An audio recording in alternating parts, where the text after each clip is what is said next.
کہیں گے مولا ہمارا قصور کیا ہے؟ ہم تو مجلسوں میں جاتے ہیں، ہم تو نمازیں پڑھتے ہیں، ہم تو روزے رکھتے ہیں۔ مولا پوچھیں گے تو یہ بتاؤ کل یزید کا قصور کیا تھا؟ یزید کا قصور کیا تھا؟ کہ وہ نمازیں نہیں پڑھتا تھا، کہا پڑھتا تھا، کہا روزے نہیں رکھتا تھا، کہا رکھتا تھا۔ کہا پھر تم نے ایسا کیا بڑا کر لیا؟ تم نے ایسا کون تھا؟ کل حسین، آج یاد رکھیں، حسین یہ بتانا چاہ رہے تھے میں تمہاری عبادتوں سے متاثر ہونے والا نہیں ہوں، میں تمہارے کردار کو بلند کرنے کے لیے آیا ہوں۔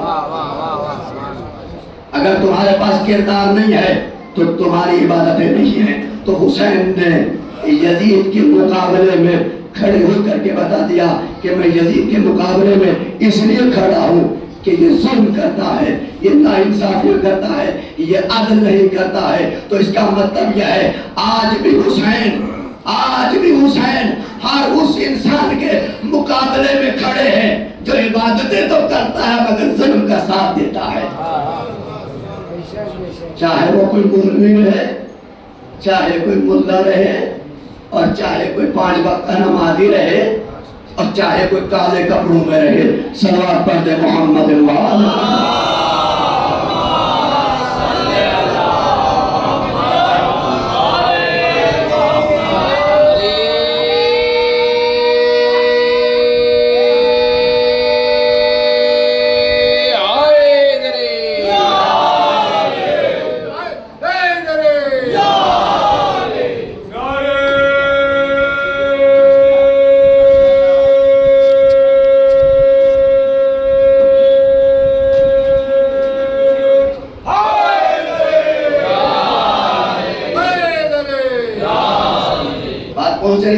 میں کیا کر رہا ہوں کہ کوئی انسان یہ نہ کہتا میں تو مجلس سے پڑھتا تھا، میں تو مجلس سے سنتا تھا، میں تو مجلسوں میں جاتا تھا، میں تو نمازیں پڑھتا تھا، لہذا میرے مقابلے میں حسین۔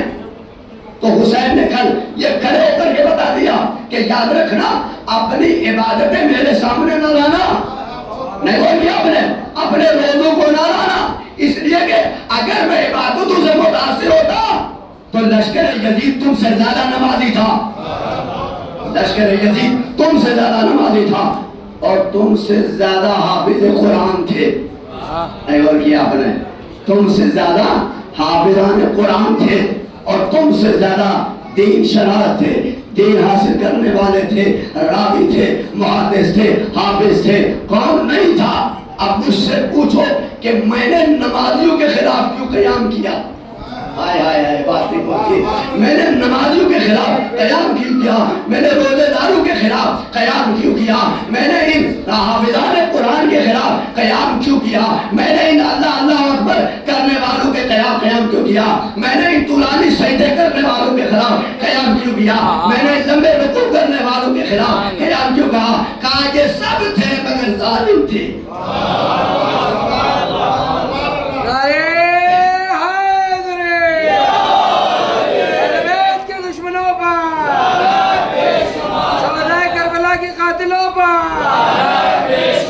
فلسطین کے قاتلوں پر بلند صلوات پڑھ محمد علیہ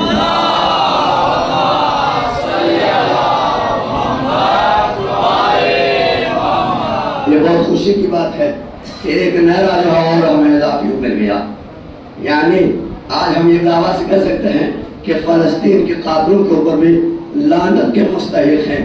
اور اتنا ہی نہیں کیجیے گا، اتنا نہیں کیجیے گا، پہلے یہ نعرہ لگائیے جو دیکھ رہے ہیں ظلم کو ان پہ لعنت، جو دیکھ رہے ہیں ان پہ لعنت، اور جو سن رہے ہیں ان پہ لعنت، اور جو ظلم کرنے والے ہیں ان پہ لعنت۔ اب یہ میں نے کیوں کہا؟ یہ ہے چھٹے امام کی سنت۔